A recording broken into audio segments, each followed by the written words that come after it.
Құрметті достар, бүгінгі таңде Ресей Федерация жағынан тағы бір үлкен қауіп төніп тұр біздің елге.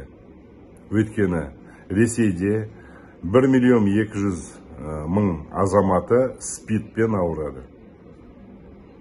Ол ресми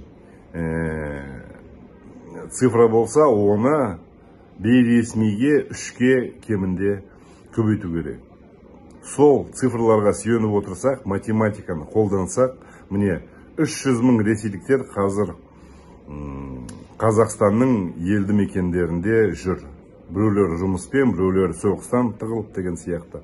Сол 300.000-нің кемінде 10.000 азаматы СПИДпен ауыратын, СПИДті бізге алып келген азаматтар. Бұл үлкен қауіп. Сондықтан біздің үкіметке қоятын талабымыз. Ресейдің азаматтарына біз виза қолдануымыз керек. Визалық режимді жариялауымыз керек. Және қатаң карантиннан өткізуіміз керек.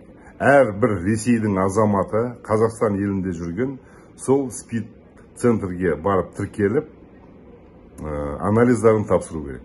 Және егер шекарадан өтем десе, дәл солай анализ тапсыру керек.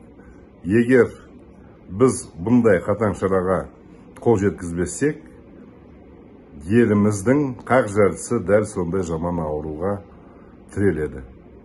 Сондықтан виза ресейліктерге және карантин.